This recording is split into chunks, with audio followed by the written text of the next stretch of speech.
A desperate mother polar bear approached Polaris station with unusual determination, bleating and making mournful sounds unlike anything the 6 climate researchers had ever witnessed. For hours she paced, moaning and gesturing as if trying to communicate, until wildlife experts suggested the unthinkable. She might be asking for help. When the researchers finally followed her across the frozen tundra, what they discovered hidden beneath the ice left even the most seasoned scientists breathless.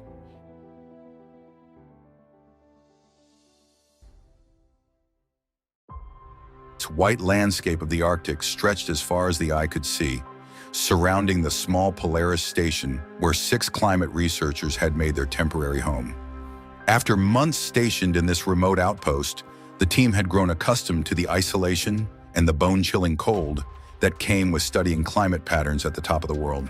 They'd even gotten used to occasional distant glimpses of polar bears, magnificent creatures that typically kept their distance from human settlements. That morning in March began like any other. The sun barely crested the horizon, casting long shadows across the pristine snow, as Erik Hansen, the station's meteorologist, began his routine perimeter check. Through the frosted window of the observation deck, something caught his eye. A large white shape moving with purpose across the ice field. Erik grabbed his binoculars, focusing on the approaching figure. His body tensed as he recognized the massive form of a polar bear heading directly toward the station.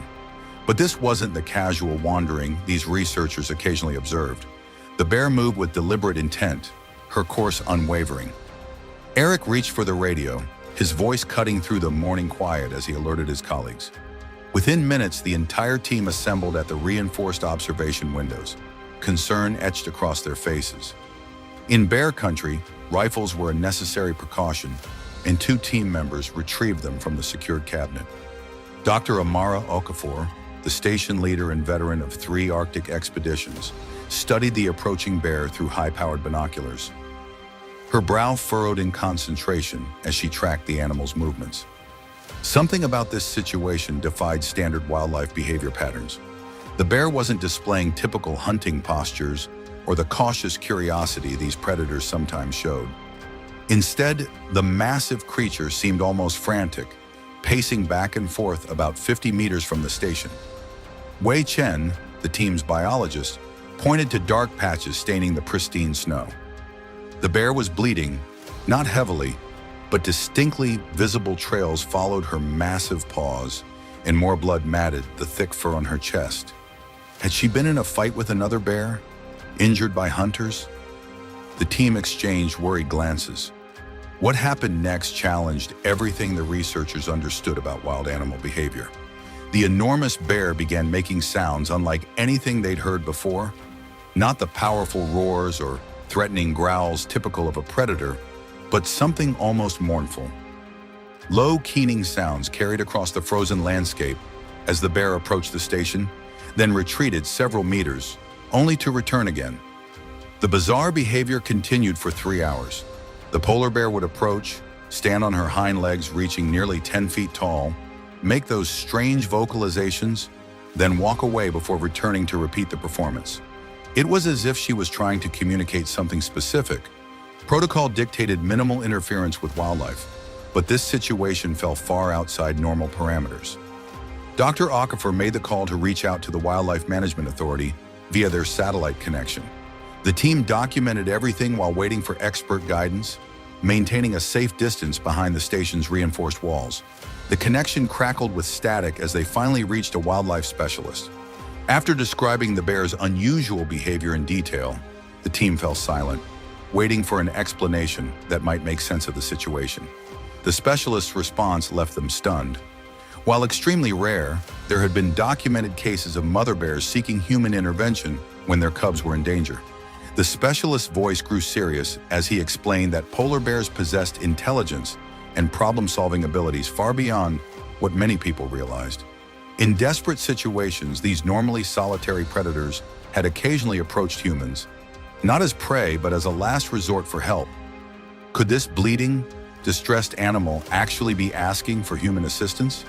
The very idea challenged fundamental assumptions about wildlife behavior and human-animal interactions.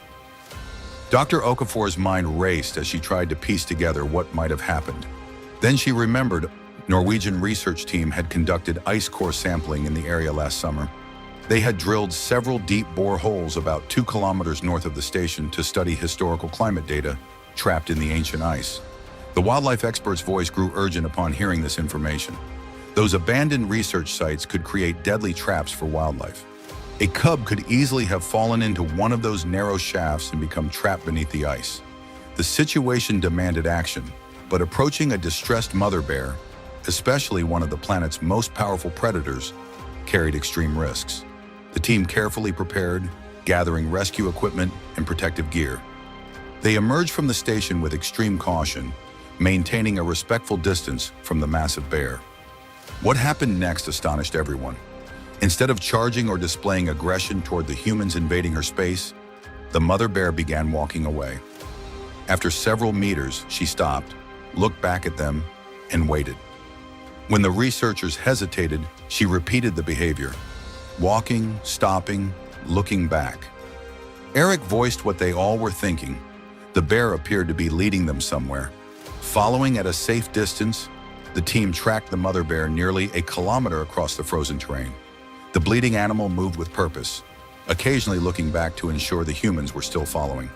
The researchers exchanged bewildered glances. Nothing in their training had prepared them for this extraordinary experience. Then they heard it, faint, desperate cries echoing from somewhere beneath the ice. The sound was nearly imperceptible at first, but as they drew closer following the bear's lead, the pitiful wailing became unmistakable. The mother bear brought them to what appeared to be just another patch of snow and ice, barely distinguishable from the surrounding landscape. Approaching cautiously, the researchers discovered an abandoned research well, its marking flags long since blown away by Arctic winds. The narrow shaft plunged 6 meters straight down into the ancient ice, shining powerful flashlights into the darkness.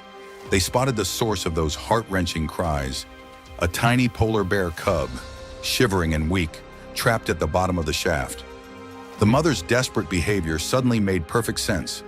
Her cub had fallen into this human-made trap, and after likely trying for days to reach her baby, she had made the extraordinary decision to seek human help.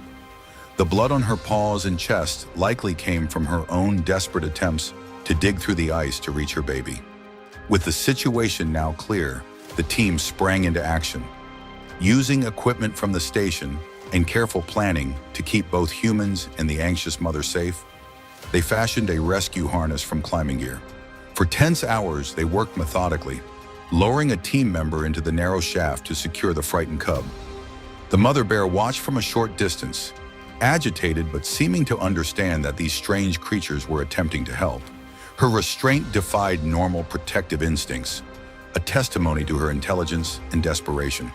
When the tiny cub finally emerged from the icy prison, weak but alive, the researchers quickly retreated to allow the reunion. What they witnessed in those next moments would stay with them forever. The massive mother bear approached her cub with gentle tenderness that contrasted sharply with her enormous size and power. She nuzzled the tiny form, inspecting her baby thoroughly. Then, in a moment that the hardened scientist would later struggle to describe without emotion, the mother bear raised her head and looked directly at the humans who had helped save her baby. For a breathtaking moment, something passed between species, a connection that transcended the natural boundaries between predator and prey, wild and human. Without aggression or fear, the mother bear turned and led her wobbling cub away across the vast ice field until they disappeared into the Arctic landscape.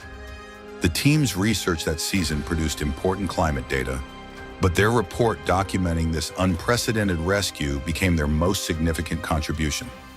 It captured a profound moment of cross-species cooperation and trust, a reminder that in moments of greatest need, compassion can bridge even the wildest divides. Have you ever wondered what other incredible forms of communication might exist between humans and the animals we share this planet with? What would you do if a wild animal seemed to be asking for your help?